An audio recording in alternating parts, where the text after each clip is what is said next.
గళమెత్తి పాడెదను నా యేసయ్యా, స్వరమెత్తి పాడెదను నా యేసయ్యా, ఎలుగెత్తి పాడెదను నా యేసయ్యా, నా జీవిత కాలమంతా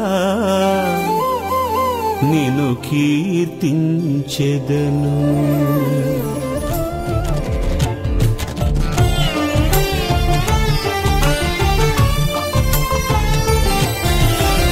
స్తుతి కీర్తన నే పాడెద దేవా, నీ కృపలను గూర్చి వేడెద ప్రభువా.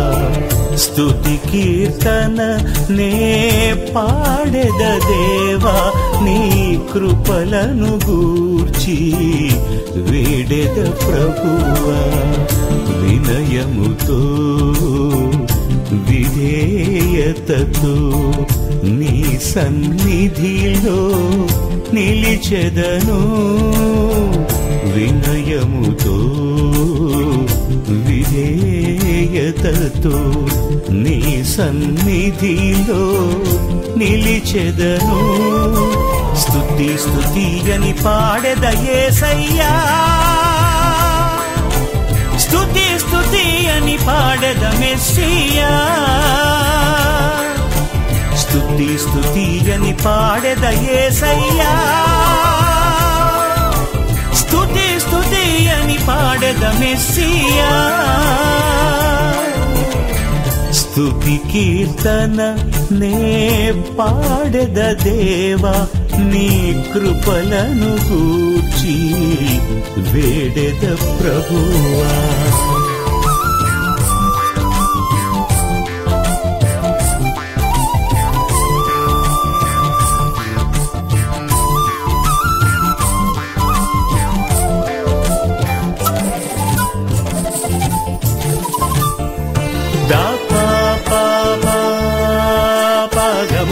నిద పమ గమ పని స గమ పని సారి స పాని నా పగ గరి స నిద ప గరి స నిద పమ గరి స.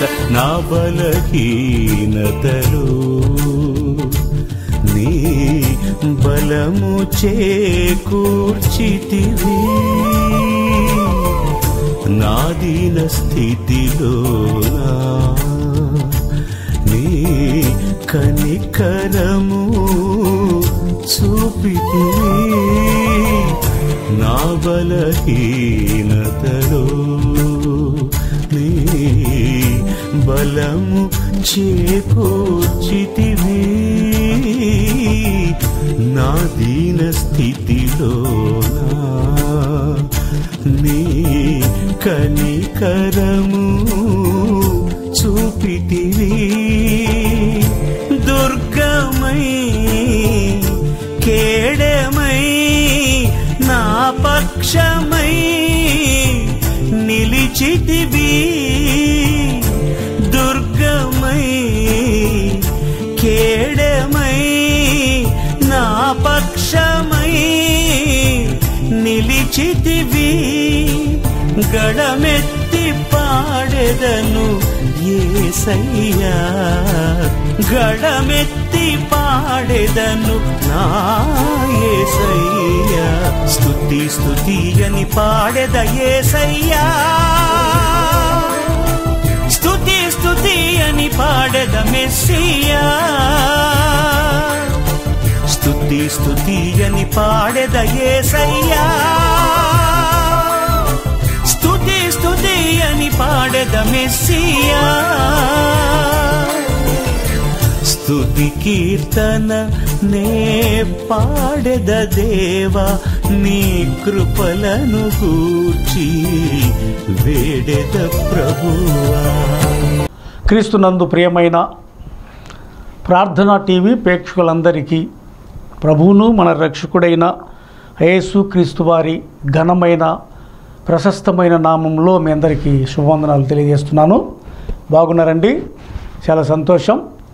చల్లని వేళలో దేవుని మెల్లని స్వరం మనకు వినపడు రీతిగా మనం వినగల చెవి, గ్రహించగల హృదయం దేవుడు మనకు దయచేయనుగాక.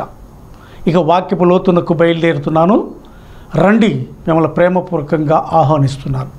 ఓకే, ఇక వాక్యపు లోతునకి వెళ్దాం. 1 కొరింథీయులకు రాసిన పత్రికలో అపోస్తలుడైన పౌలు గారు 10వ అధ్యాయము 1వ వాక్యాన్ని మనం చదువుకుందాం. సహోదరులారా, ఈ సంగతి మీకు తెలియకుండుట నాకు ఇష్టము లేదు. అది ఏదనగా మన పితరులందరూ మేఘము కింద ఉండిరి, వారందరూ సముద్రములో నడిచిపోయిరి. ప్రార్థన చేసుకుందాం. మహాగణుడమైన పరిశుద్ధుడమైన తండ్రి, మీకు స్తోత్రములు చెల్లిస్తున్నాను. మీరే పరిశుద్ధాత్మ దేవుడా, మెల్లని స్వరముతో మీరు మాట్లాడి మా హృదయాలకు కావాల్సిన జీవ వాక్యమును మీరు ప్రజ్వలింపొచ్చాయమని వినగల చెవి, గ్రహించగల హృదయం అందరికీ దయచేయండి. ప్రతి బిడ్డను ఇనుటకు వేగిరపడటానికి మీ కృప పాలించమని, దీవించమని యేసునామములో ప్రార్థన చేస్తున్నాను తండ్రి. ఆమేన్, ఆమేన్, ఆమేన్. మరొకసారి మీ అందరికీ వందనాలు. ఈ వాక్యములో సత్యము మరి కొరింథీయ సంఘానికి అపోస్తలుడైన పౌలు గారు ఈ మాటలను రాస్తున్నాడు. మీకు తెలియకుండా నాకు ఇష్టము లేదు అంటున్నాడు. ఏమిటా తెలియకుండేది? ఇక్కడ మనం చూసినట్లయితే మన దేవుడు గొప్ప కార్యములను చేశాడు. ఆ గొప్ప కార్యములను మీకు తెలియకుండా నాకు ఇష్టము లేదు. Praise Lord. ఆ మాటలు మాట్లాడుతూ ఏమంటున్నాడంటే, ఇష్టం లేదంటూ, అది ఏమనగా మన పితరులు అందరూ మేఘము కింద ఉండిరి, వారందరూ సముద్రములో నడిచిపోయిరి. ఈ విషయాలు ఎప్పటి నుంచో మనం వింటున్నాము, తాత ముత్తాతల నుంచి. కానీ ఆ మేఘం ఏమిటో, ఆ సముద్రం ఏమిటో ఇవన్నీ మనము గుర్తించలేము. ఎట్లా గుర్తించలేమంటే, ఆ ఎర్ర సముద్రాన్ని పాయలు చేశాడుగా మోసే గారు. దేవుడు ఆ కర్రను చూపించమంటే చూపించలేక సముద్రము అటు పాయ ఇటు పాయ అయిపోయింది కదా, మార్గము ఏర్పడింది కదా అనుకుంటాం. చూసావా, మేఘం అంటే ఇప్పుడు వాస్తవంగా ఐగుప్తు దేశంలో ఆ ఫరోరాజు సైన్యము దేవుని బిడ్డలను మరి తరుముకుంటూ వస్తున్నప్పుడు మేఘం ఏం చేసిందంటే వారిని అడ్డగించాను. ఎంత గొప్ప ఆశ్చర్యమైన విషయం చెప్పండి.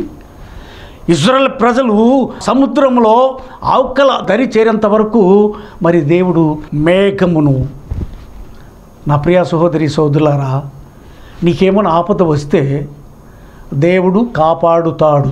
కాపాడుతానికి, సంరక్షణ చేయటానికి సమర్థుడు మన దేవుడు. ఆయనే నజరేయుడైన యేసు. శక్తివంతుడు, పరాక్రమశాలి, యుద్ధశూరుడు అయిన యెహోవా ఈరే. యుద్ధము యెహోవాదే. మన పక్షమున దేవుడు ఉంటాడు. నా ప్రియ సిస్టర్, నా ప్రియ సహోదరా, ప్రియ సంగమా, మనం అనుకోవచ్చు, నా పక్షమున కూడా ఉంటాడా దేవుడు? నీ పక్షమున ఉంటాడు దేవుడు. తల్లి గర్భములో పిండముగా రూపించబడక మునిపే నిన్ను ఎరిగినవాడు. అది అనాదికాల సంకల్పం. ఈ సంకల్పము దేవుడు నిన్ను సృజించినప్పటి నుంచి కూడా నీ పక్షమున ఉంటాడు దేవుడు. నీ తల్లిదండ్రులు ఉండరు, నీ అన్నదమ్ములు ఉండకపోవచ్చు, నీ రక్త సంబంధులు ఉండకపోవచ్చు, నీ బంధువులు నిన్ను తోసివేయవచ్చు, కానీ నీ దేవుడు నీతో ఉంటాడు. తెలుసండి, అందుకే తన ప్రజల్ని ఐగుప్తు దేశములో నుంచి, ఆ యొక్క దాసత్వములో నుంచి విడుదల చేసి మరి తీసుకొచ్చేటప్పుడు వారిని కాపాడటానికి మేఘం, పగలు మేఘస్తంభము, రాత్రి అగ్నిస్తంభములో నడిపించిన మహనీయుడు దేవుడు, మహానుభావుడు దేవుడు. ఆయన ఆది సంభూతుడండి.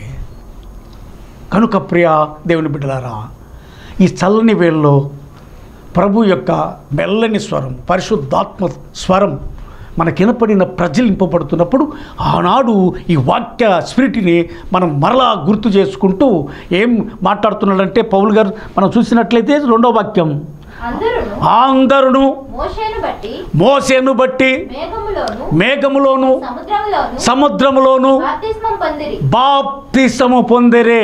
Praise lord.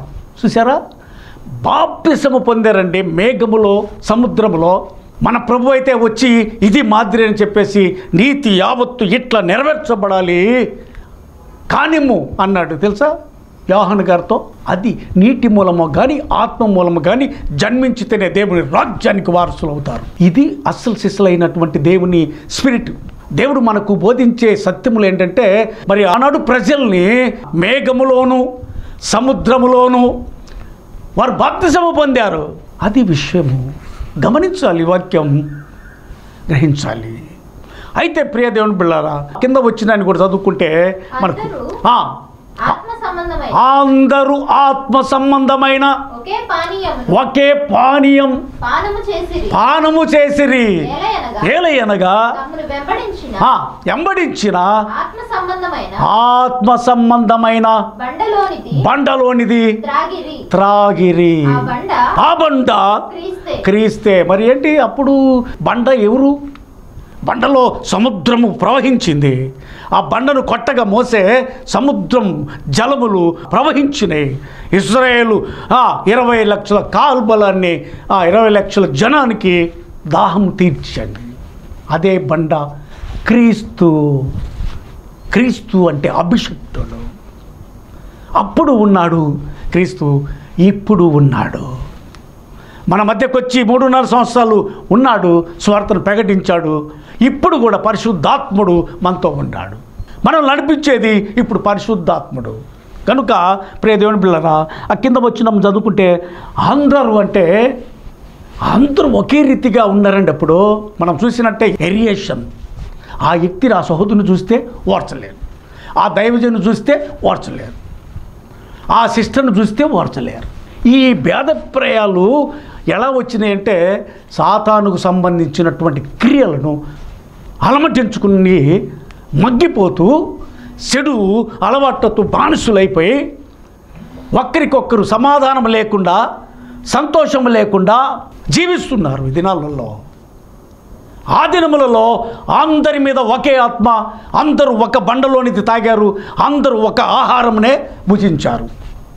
ఇప్పుడు రకరకాల మనుషులు, రకరకాల విషయాలు, ఆలోచనలు, మనస్తత్వాలు, వాళ్ళ హృదయంలో ఉన్నటువంటి కలవరం, గిలిబిలి, ఇట్టి రీతిగా మరి ప్రజలు ఈ భిన్న అభిప్రాయాలతో ఇప్పుడు కొట్టుమిట్టాడుతున్నారు.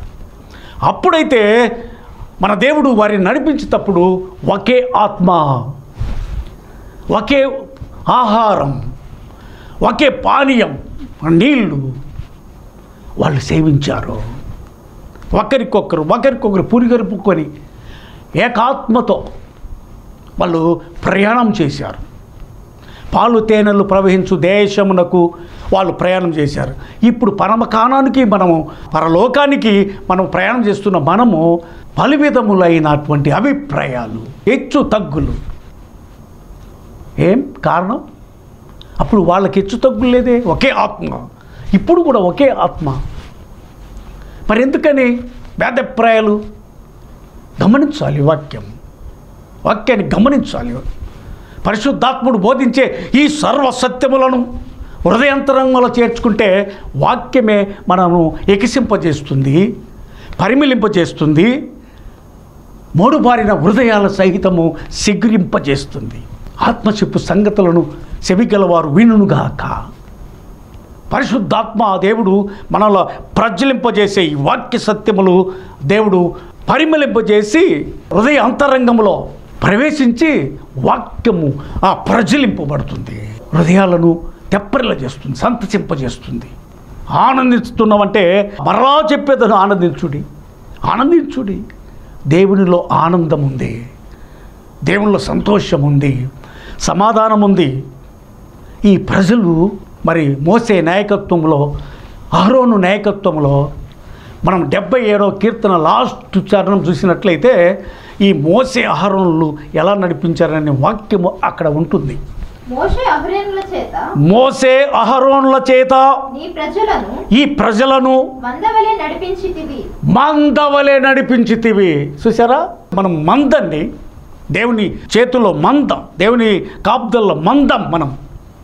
మనం గొర్రెలం, ఆయన మేపు గొర్రెలం. కనుక ప్రియ సంగమా, ఇక్కడ ఇంకో మాట చూసినట్లయితే చూడండి, 3వ వాక్యం నుంచి మనం మొదలు పెడదాం. అందరూ ఆత్మ సంబంధమైన ఒకే ఆహారమును భుజించిరి. అందరూ ఆత్మ సంబంధమైన ఒకే పానము చేసిరి. ఏమి ఇప్పుడు ఒక ఆయనేమో గొప్ప గొప్ప విందులు చేస్తుంటే మీద వాళ్ళేమో ఇది కారణం ఏంటి? అసలు ప్రజలలో ఇంత డిఫరెన్స్ ఎందుకు వచ్చింది? ఆయన గొప్పవాడు, ఈయన తక్కువవాడు, హెచ్చు తగ్గులు ఎలా వచ్చినాయి? అపవాది సంబంధమైన కూరలలో చిక్కుకొని ఉన్న ఆ దుస్థితిలో ఇవన్నీ సంభవించినవి. దేవుని ఆత్మ సంబంధమైన మనుషులు ఒకే ఆహారము భుజించిరి, ఒకే పానీయమును పానం చేసిరి. ఏమి అప్పటికి డిఫరెన్స్ ఏంటి ఇంత? ఎందుకని? ఏమి నువ్వెంత గొప్పవాడివి?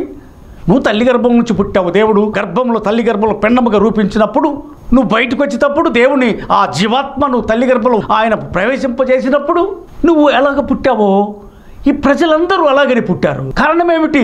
అయితే ఆనాడు అపోస్తులు వారి కలిగిన కొలది సమానంగా పంచుకున్నారు. సమానత్వం లేదు. భిన్నప్రాయాలు, దౌర్జన్యం, ఒకరికొకరు దోచుకోవటం, మోసగించుకోవటం, ఇది జరుగుతుంది. కాబట్టి ఈ కాలగమనము ఈ స్థితిలో ఉన్నది. లేకపోతే ప్రజలు అందరూ ఒకే ప్రజలు, ఆయన మేపు గొర్రెలు అందరూ, ఆయన మంద, ఆయన నడిపించే మంద మనం అందరం కూడా. అదేంటి విషయం. మనకు బోధించే సర్వసత్యములు ఏంటంటే సమానత్వము, అందరూ సమానులే. దేవుడు అందరూ ఒకే రీతిగా పోషించే పోషణకర్త దేవుడు, సృష్టికర్త దేవుడు. ఆయనే నిజదేవుడు, మన పాలిట రక్షకుడు, మన విమోచకుడు. ఆయన మనల్ని నడిపిస్తాడు, ఆయన మనల్ని పోషిస్తాడు, సంరక్షణ చేస్తాడు. ఆయన సంరక్షణ చేస్తే కొరత అనేది ఉండదు, కొదువు అనేది ఉండదు, ఇబ్బందులు ఉండవు. ఆయన పోషణలో మనము ఉన్నట్లయితే, సాతాను చేతిలో చిక్కుకుంటే 4 రోజులు పట్టపగలే, జీవితాంతము ఏమాత్రము ఉండదు. నిన్ను కింద పడేసి వీడుస్తూ ఉంటుంది సాతానుడు. నిన్ను అగ్నిగుండానికి లాక్కెళ్ళిపోతుంటుంది. ఇదిగో ఇరుకు మార్గం అని చెప్తుంటుంది. ఆ ఇరుకు మార్గం ప్రవేశించొద్దు, ఇదిగో విశాలమైన మార్గం, రా నా మార్గం రా అని పిలుస్తాడు. నువ్వు ఏ పనైనా చెయ్యి, ఏం పర్వాలేదు, ఎట్లనే జీవించు, ఏం పర్వాలేదు. ఇలాంటి పరిస్థితులు లోకంలో సంభవించి ఒకరికొకరు ప్రేమ లేక, ఒకరికొకరు ఐక్యత లేక, సమాధానం లేక ఈ ఇబ్బంది పడుతూ ఇలాంటి జీవితం జీవిస్తున్నారు. నా ప్రియ దేవుని బిడ్డలారా, గమనించినట్లయితే వాక్యాన్ని, మనకు ఒకే పానీయం, ఒకే ఆహారం, ఒకే స్థితి, ఒకే దృష్టి. నిమిత ఎండ ఎలా కాస్తుంది, వర్షం ఎలా పడుతుంది? దేవుని ప్రేమ, అగాపే ప్రేమ, ఆయన ప్రేమ కవిగిట్లో ప్రతి ఒక్క వ్యక్తి ఉంటాడు. నువ్వు ఏ స్థితిలో ఉన్నా సరే దేవుడు ఈడువాడు, ఎడబాయడు. ఆయనే మన దేవుడు. ఆయన ఉన్నవాడు, అనువాడు, నిన్న నేడు ఏకరీతిగా ఉన్న మహనీయుడు. ఆయన మన దేవుడు అండి. ఆయన ఎడబాయని దేవుడు. ఇక్కడ చూసినట్లయితే మనము 9వ వాక్యాన్ని చదువుకుందాం. మనము ప్రభువుని శోధించక ఉండుము, వారిలో కొందరు శోధించి సర్పము వలన నశించిరి. దేవుణ్ణి శోధిస్తే, దేవుణ్ణి విడిచిపెడితే మనం ఎలా నశిస్తామన్నది అపోస్తలుడైన పౌలు గారి కొరింథీ సంఘానికి తేటగా రాశాడు. ఆనాడు జరిగినటువంటి వృత్తాంతమంతా ఈ 10వ అధ్యాయంలో ఏమిడించాడు. మన ప్రజల్ని ఎలా నడిపించాడు దేవుడు, ఏమి ఆహారంతో పోషించాడు, వారి బట్టలు నలగలేదు, వాళ్ళ చెప్పులు అరగలేదు, పగలు మేఘస్తంభము, రాత్రి అగ్నిస్తంభము, బండ నుంచి ప్రవహింప జలములతో తృప్తిపరిచిన దేవుడు. అయితే వారి స్వయంకృత అపరాధముతో సర్పము చేత నశించిపోయిరి. నెక్స్ట్, సనుగుకుడి ఆ, వారిలో కొందరు సనిగి మీరు సనగుకుడి, వారిలో కొందరు సనిగి సంహారకుని చేత నశించిరి. అది మన స్వయంకృత అపరాధం అండి. దేవుడు ఎప్పుడు అన్యాయస్తుడు కదా, అందరికీ దేవుడు ఒకే రీతిగా ప్రేమిస్తాడు, ఒకే రీతిగా వారికి కావాల్సిన ఈవులను సఫలీకృతం చేస్తాడు. వారికి ఏమి కావాలో తెలుసు దేవునికి, ఎవరి అవసరతలు అక్కర్లు సిస్టర్ తీరుస్తాడు. నీకు ఏ స్థితిలో ఉన్నావో నీ స్థితిగతులు ఎరిగిన వాడు దేవుడు. ఎవరు మానవుడికి తెలియదో, మానవుడిని నమ్ముకోబాక దేవుణ్ణి కలిగి జీవించు. నీకు ఏమి కావాలో ఆయన తీరుస్తాడు. ఆయనతో నీవు రిలేషన్ బంధం. ఇక్కడ చూసిన 12వ వాక్యానికి వస్తే చూసారా, తాను నిలుచుచున్నానని తలంచుకొనివాడు పడకుండునట్లు జాగ్రత్తగా చూచుకొనవలెను.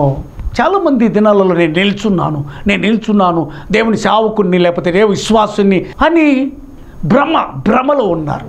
నో, భ్రమల నుంచి బయటికి రావాలి. ఆ సాతాను కుయుక్తుల నుంచి నీకేమైతే ఉన్నాయో వాటిని విడిచిపెట్టి బయటకు వస్తే అప్పుడు నిల్చున్నావో నువ్వు ఎలా ఉన్నావో నీ స్థితిగతి తేటగా కనిపిస్తుంది. మానవులకు కనిపించకపోవచ్చు, దేవునికి కనపడుతుంటుంది. తెలుసా, ఆయన కనుదృష్టి సంచారం చేస్తుంటుంది లోకమంతా. అయితే ఇక్కడ మరొకసారి చదువుకుందాం. తాను నిల్చుచున్నానని తలంచుకొనివాడు పడకుండునట్లు జాగ్రత్తగా చూచుకొనవలెను. ఎవరికి వాళ్ళు చూసుకోవాలి. నువ్వు అద్దంలోకి వెళ్ళి నీ ప్రతిబింబంని ఎలా చూస్తావో, ఎన్నిసార్లు చూస్తావో అట్టి రీతిగానే నీ స్థితిగతిని, నీ జీవిత సరళిని, నీ జీవిత ప్రయాణాన్ని, ఆత్మీయ జీవితాన్ని రోజు కూడా క్షణం అలా చూసుకోవాలి. అద్దం దగ్గరికి వెళ్ళి ఎన్నిసార్లు చూస్తావు? అట్టగా నీ స్వరూపాన్ని నువ్వే అన్నిసార్లు చూసినప్పుడు దేవుడు నిన్ను చూడ్డా? జాగ్రత్త అండి, జాగ్రత్త చూసుకోమంటున్నాడు వాక్యం. ఈ నా మాటలు కాదు, పరిశుద్ధాత్మ దేవుడు ఆ దినములో అపోస్తులు పౌలు గారితో ప్రబోధించిన ఈ సత్యములు ఈ దినమున ఈ చల్లని వేళ మెల్లని స్వరముతో ప్రభు ఆత్మ ప్రజ్వలింపజేస్తుంది. పరిశుద్ధాత్మ మనకు హితబోధ చేస్తుంది. దాటిని మనము తోచివేయకూడదు. హృదయంలో చేర్చుకొని ఆ నిజమును గమనించి ప్రయాణం చేయాలి. అయితే ఇక్కడ మనం చూసినట్లయితే 13వ వాక్యం, సాధారణముగా మనుషులకు కలుగు శోధన తప్ప మరి ఏదియు మీకు సంభవింపలేదు. దేవుడు నమ్మదగినవాడు. ఏ మనుషుడు నమ్మదగినవాడు కానే కాదు. మనుషులను ఆశ్రయిస్తున్నావా నా ప్రియ సోదరుడా? మనుషులు ఏమాత్రము నమ్మదగిన వాళ్ళు కానే కాదు. దేవుడు ఒక్కడే నమ్మదగిన దేవుడు. మనల్ని ఎప్పుడు ఎడబాయడు. మన జీవితము మార్చిన దేవుడు, మనలను సర్వసత్యములోనికి నడిపించే దేవుడు, కృప ఎమ్మటి కృపతో నింపే దేవుడు. ఆ కృపను మనతో తోడుగా ఉంచుతాడు, శాశ్వతంగా ప్రేమిస్తాడు. అగాబే ప్రేమ కలిగిన దేవుడు మన దేవుడు. ఆయనే నమ్మదగిన దేవుడు. ఇక్కడ చూసినట్లయితే మనము కంటిన్యూ చేస్తే ఇక్కడ ఇచ్చాడన్నమాట కొటేషన్. మీరు సహింపగలిగినంత కంటే ఎక్కువగా ఆయన మిమ్మల్ని శోధింపనీయడు. అంతేకాదు సహింపగలుగుటకు శోధనతో కూడా తప్పించుకుని మార్గం అది విషయం. మనం అనుకుంటున్నాం మనకి ఈ శోధనలేంటి, ఈ శ్రమలేంటి, దేవుని కలిగి జీవిస్తున్నాం కదా, దేవునితో మనము రిలేషన్ పెట్టుకొని ఉన్నాం కదా, దేవుని సన్నిధి క్రమంగా వెళ్తున్నాం కదా, దేవునితో అనుకుంటాం. నో, శోధన సహించకపోతే మనం దేవుని పిల్లలం కాదు. మన విశ్వాస పరిమాణము శోధనను జయించిందై ఉండాలి, నిలిచినదై ఉండాలి. అది పౌలు గారి యొక్క స్టేట్మెంట్. పౌలు గారు ఆ యొక్క కొరింథీ సంఘంతో మాట్లాడుతూ ఇంత వృత్తాంతాన్ని పరిశుద్ధాత్మ ద్వారా ప్రజ్వలింపజేశాడు. ఇప్పుడు మనతో పరిశుద్ధాత్మ దేవుడు సేమ్ డిటో మనతో మాట్లాడుతున్నాడు. కనుక ప్రియ దేవుని పిల్లలారా, ఇక్కడ చూసినట్లయితే ఆయన శోధనతో కూడా తప్పించుకుని మార్గం కలుగజేయును. కాబట్టి నా ప్రియులారా, విగ్రహారాధనకు దూరముగా ఏం చేయాలి మనము? విగ్రహారాధన ఏంటి తెలుసా? ఇది అదే శరీరాశ, నేత్రాశ, జీవపు డమ్ము. అదే విగ్రహారాధన అంటే. మనకు శరీరం ఏం చెప్తుందో, మన నేత్రం ఏం చూస్తుందో, జీవపు డంబం ఉంది చూసావా, ఇవన్నీ విగ్రహారాధనకు సంబంధించినవి. శరీరము ఏం కోరుతుంది, ఈ నేత్రము ఏమి కోరుతుంది, ఇవన్నీ విగ్రహారాధనకు సాదృశ్యం. ఈ ఉండకూడదు మనకి. ఈ ఉంటే విగ్రహారాధన చేసినట్టే. విగ్రహారాధన ఏమనుకుంటున్నావు? విగ్రహారాధన అంటే మన శరీరము, మన నేత్రము, ఇవన్నీ మన ఆధీనములో ఉండాలి. మనం చూసే దృష్టి ఎలా ఉంది, మనం చేసే పనులు ఎలా ఉన్నాయి, ఏమి ఆశిస్తుంది మన శరీరం, ఇవి మనలో ఉండకూడదని ప్రభు ఆత్మ మనతో మాట్లాడే సర్వసత్యములు ఇవి. కనుక మనం చూసినట్లయితే చూడండి 20వ వాక్యానికి రమ్మా. లేదు గాని అన్యజనులు అర్పించు బలులు దేవునికి కాదో దయ్యములకే అర్పించుచున్నారు. మీరు దయ్యములతో పాలివారు అగుట ఇష్టము లేదు. నాకు ఇష్టము లేదు. ఓ కొరింథీ సంఘమా, ఇది విషయం. నాకు ఇష్టం లేదు. దేవునికి సంబంధించినవి కాదు ఈ విషయాలన్నీ. కనుక ఇక్కడ గమనించినట్లయితే ఆ కంటిన్యూ చేసిన వాక్యములో మనము 21వ వాక్యం, మీరు ప్రభు పాత్రలోనిది దయ్యముల పాత్రలోనిది అది ఎట్లా కుదురుతుంది? ఒక వరలో 2 కత్తులు ఇముడతాయా? ఒక హృదయంలో ఇట్లా ఉంటుందా? 2 ఇమిడి ఉంటాయా? ఎట్లా కుదురుతుంది? పగిలిపోతాయని చెప్పాడు తెలుసండి. హృదయము పగిలిపోతుందని చెప్పాడు. కనుక ప్రియ సంగమా, మనం గ్రహించాలి వాక్యం ఎప్పుడు కూడా మన గమనంలోకి తీసుకోవాలి. అంతేగాని మనము కాదు మాట్లాడేది, పరిశుద్ధాత్ముడు మనకు మెల్లని స్వరముతో దేవుడు మాట్లాడతాడు. ఈ విషయాలు చూసినట్లయితే 22వ వాక్యంలోనికి వస్తే, ప్రభువునకు ఇట్లాంటి పనులు చేసి రోషము పుట్టిస్తావా? ఆయన కంటే మనము బలవంతులమా? ఏంటి చెప్పండి? దేవుని కంటే నువ్వు బలవంతుడువా? ఏం చేస్తున్నావు నువ్వు? నీ స్థితిగతులు ఏంటి? ప్రజలు మోసం చేస్తావా? దేవుని జనాంగాన్ని ఏం చేస్తున్నావు నువ్వు? మనము ఆయన కంటే బలవంతులమా? దేవుని కంటే మన వైపు తిప్పుకోవటానికి? నో నో నో, ఆయన్ను చూపించాలి. మన ప్రజలకి, మనతో పాటు ఉన్న జనాంగానికి మోసే అహరోనులు ఎలాగైతే ప్రజలు నడిపించారో అది దేవుడు కోరుకుంటేది. దేవుడు ఏం కోరుకుంటున్నాడని గమనించాలి, మనము గ్రహించాలి. అంతేగాని మన ఇష్టానుసారమైన జీవితము జీవించకూడదు. అందుకే మూలవాక్యములు ఏమనంటే, నా సహోదరులారా, ఈ సంగతి మీకు తెలియకున్నట నాకు ఇష్టమో లేదు. ఎంత విశదీకరించాడో. మనం కూడా అదే ద్వారంలో పరిశుద్ధాత్మ దేవుడు సర్వసత్యములోనికి నడిపించేటట్టుగా ప్రజల్ని, ఆయన మేపు గొర్రెల్ని, తన మందను మనం కాయాలి, మేపాలి, వాక్యంతో ఉతక స్నానం చేయించాలి, దేవుని రాజ్యానికి మనం అప్పచెప్పాలి. అదే పరలోక రాజ్యం. అట్టి కృప, అట్టి మహిమైశ్వర్యము దేవుడు మనందరికీ దయచేయునుగాక. దేవుడి మాటలు దీవించి ఆశీర్వదించునుగాక. ప్రార్థన చేసుకుందాం. తల్లు వంచి కళ్ళు మూయండి. మహాగణుడైన పరిశుద్ధుడైన తండ్రి, మీకు స్తోత్రములు. పరిశుద్ధాత్మదేవ, కొంత సమయము మా మంచి బోధకుడవై మాకు బోధించినందుకు కృతజ్ఞతలు. మీరు ఆ దినములలో నైనా నీ ప్రజలను, ఇశ్రాయేలు జనాంగాన్ని నైనా పాలుతేనెలకు ప్రవహించు దేశానికి చేర్చారు. అట్టి రీతిగానే మా ముందున్న ఈ ప్రజల్ని మేము కొంతమందినైనా సరే నీ రాజ్యానికి చేర్చే ఆ స్థితిని కలిగి మేము ప్రయాణం చేసే కృపను మాకు అనుగ్రహించండి. వాక్యం ఉన్న ప్రతి కుటుంబాన్ని, ప్రతి బిడ్డను దీవించి ఆశీర్వదించండి. వారికి ఉన్న సమస్యలను తీర్చిపడవేయండి. వారికి ఏదైతే వేదన ఉందో విడుదల కలగ చేయండి. వారి కన్నీటి ప్రతి బాష్ప బిందును తుడిచి దీవెనకరంగా మార్చండి, ఆశీర్వాదకరంగా మార్చి మీరు ఆశీర్వదించమని యేసునామంలో ప్రార్థన చేస్తున్నాను తండ్రి. Amen, amen, amen. మన తండ్రి అయిన దేవుని నుండి, కుమారుడైన యేసుక్రీస్తు ప్రభుల వారి నుండి, పరిశుద్ధాత్మ దేవుని అన్యోన్య సహవాసము సన్నిధి మనకును సకల పరిశుద్ధులకును సదాకాలము తోడై ఉండునుగాక.